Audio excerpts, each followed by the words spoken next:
Good morning, everybody. Welcome back. Third installment of Scott's Selections here for Sunday, December 29th. For again, today's play of the day. Quick recap of what happened yesterday. Had a loss in the NFL with Ryland over 1.5 made field goals, a plus 125 on BetMGM. Got greedy, went for the plus money play. Still love the value on the play. Unfortunately, didn't get there, though, as the game script was not in our favor.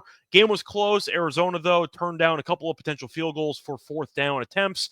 Failed both of them, by the way. So, point is the Cardinals left some points off the board, which hurt us. Plus, what really hurt us was the blocked extra point because the Cardinals trailed by 4 instead of 3 on that final drive, and as a result, they ended up having the interception when they may have played it safe and gone for a field goal if that opportunity was there, down 3.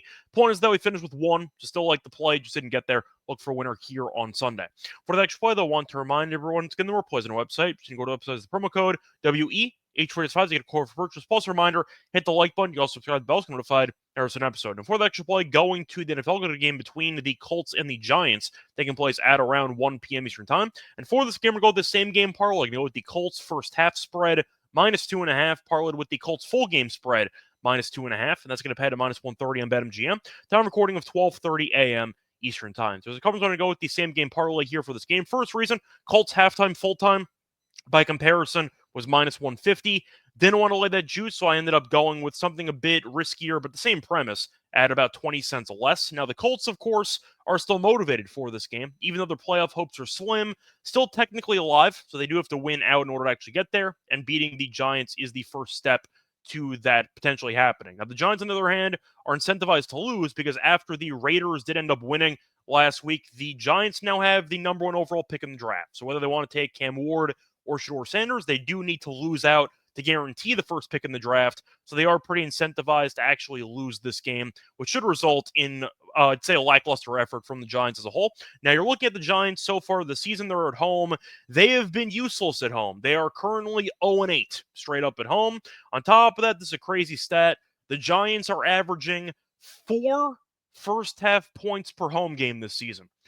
4, which is the worst in the entire league. And the point is, if the Giants trail a lot early, that's good for us. The Colts can coast and get the job done. If you once again think the Colts might end up playing with their foot a little bit, they can still cover at least the first half spread, while also winning the game by field goal, while maybe not also covering the 7.5 default spread. So I think it is a bit of a safer play to back the Colts, who I don't think are very good, but the Giants, of course, are the worst team in the entire league. Now, you're looking at the injury report. Anthony Richardson, starting quarterback for the Colts, is out for this game. So Joe Flacco is getting the start. Now, I know Richardson has had a pretty, I'd say, interesting NFL career.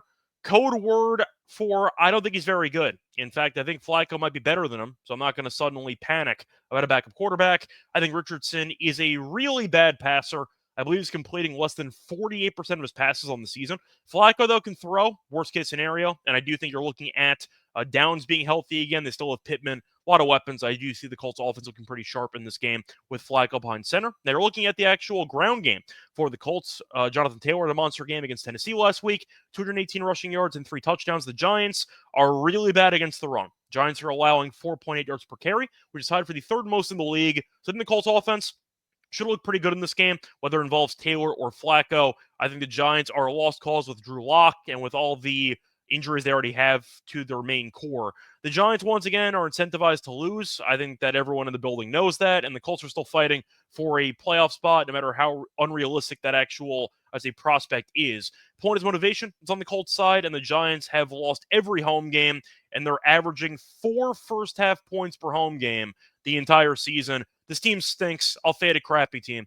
Give me the Colts to get the job done in the first half and in the full game. So once again, the play of the day here for Sunday, December 29th is going to be on the Colts first half minus 2.5, parlayed with the Colts full game minus 2.5. That pays out at minus 130 on BetMGM in the same game parlay calculator. Bye, everyone.